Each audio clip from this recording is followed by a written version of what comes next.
I spent way too much time adding all my personal pictures to this PowerPoint. This is my pumpkin last year. Just to give you an inkling of how much I love plankton. The biggest thing that makes plankton plankton is that they are drifters. The root planktos is from Greek and it means drifter.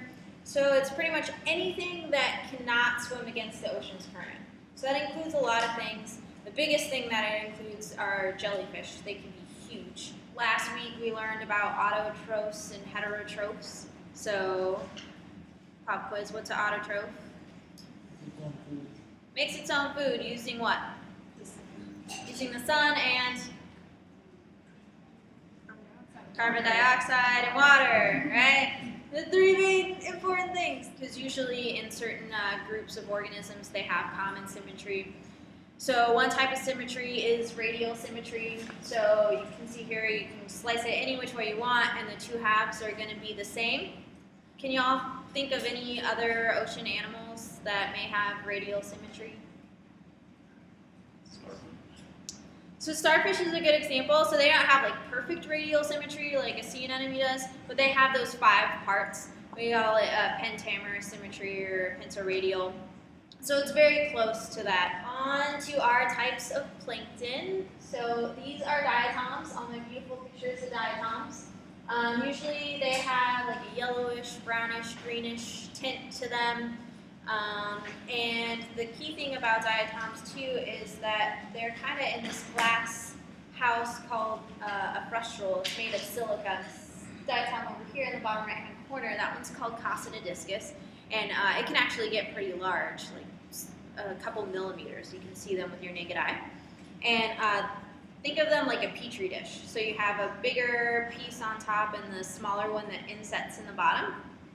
And in the past couple labs, we've learned about how a lot of nutrients and things like that can make phytoplankton and algae reproduce very quickly and bloom.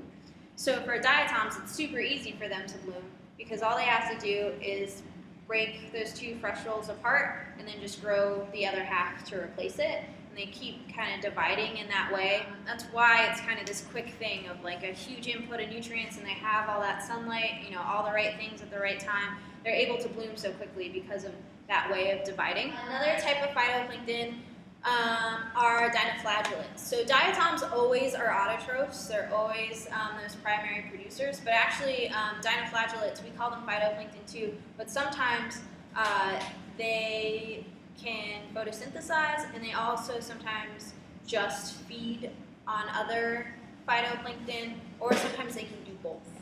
It's a cool evolutionary thing that they got going on. We talked about also how phytoplankton need to stay at the surface to get the sunlight, but they often need nutrients brought up to them because they can't vertically migrate very well in the water column. But dinoflagellates actually can because they have 2 flagella, 2 little rope-like things to move themselves throughout the water column. How I got into phytoplankton is I grew up volunteering and working at an aquarium.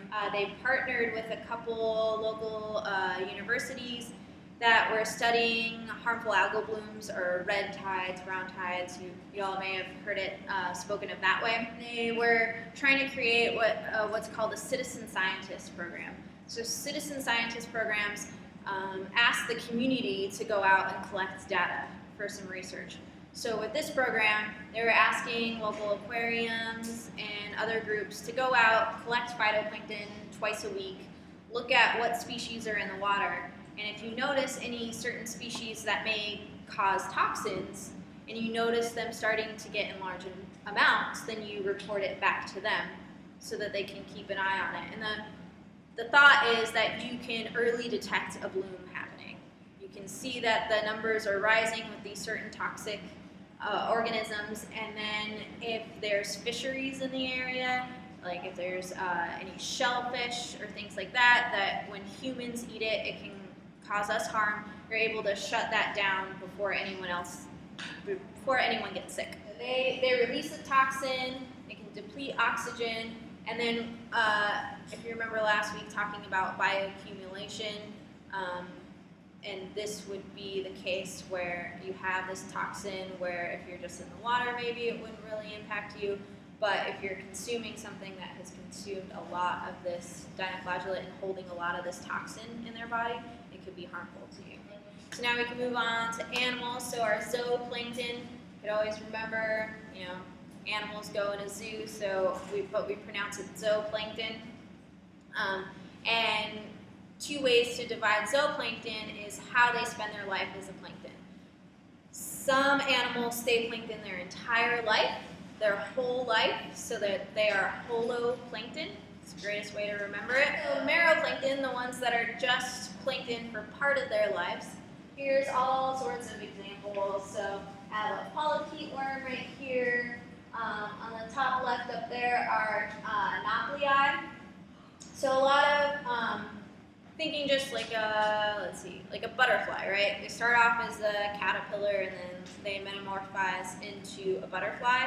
That's kind of how a lot of the planktonic stages for animals in the ocean is they start off looking completely different, and they may have multiple stages of that before they come into their adult form that you and I may be very used to seeing. So in the case of the nauplii on the top left, copepods, who are holoplankton, they have a nauplii stage. But also, most meroplankton that are crustaceans have this nauplii stage. So like a barnacle, crabs, things like that, they all have nauplii stages. Plankton nets are the most basic thing you use. If you're trying to get zooplankton, you have a larger mesh size. If you're trying to get phytoplankton, use a smaller mesh size. And actually you would think that would get phytoplankton and zooplankton too, because it's smaller holes. But actually, because the holes are so small, the water has a hard time moving through the holes in the net, and it creates this weird like vibration current right in front of the net, and all the zooplankton swim away. They're like, it seems like a fish. I don't know about that. And it's like phytoplankton are just like, wee, I'm going all the way back, strains all that plankton, and it has that high concentration down at the cod end, and then you can look at it from there. To ID, a lot of times we use what's called a dichotomous key. Have any of y'all used a dichotomous key before? Have any of you read Choose Your Own Adventure books before? Yes. Right on. Choose Your Own Adventure books were really awesome. It's like you're reading this book, right, and then it's like, and then you're walking down the street and this car drives up next to you. Should you get in the car or should you just keep walking? So if you're like, oh, I'm going to get in the car, and so then it says turn to page 20, and then you turn it to page 20 and it's like, you died, the end. And you're like, no! But, so dichotomous keys, not as exciting as that, but it starts off with, you know, basic things to describe what you're trying to look at, and then you just keep, if you say, yeah, that's what it looks like, or no, you keep reading, and you keep following the picture. So we're going to just key out this organism real quick. How do you, I had a lot of students asking me before, how do you think you would know the difference between a holoplankton and a meroplankton? If it was smaller or bigger. It's a good guess. Anything else? Because they're all going to be small, right? They're all little zooplankton. I mean, we don't have a giant jellyfish out on the table.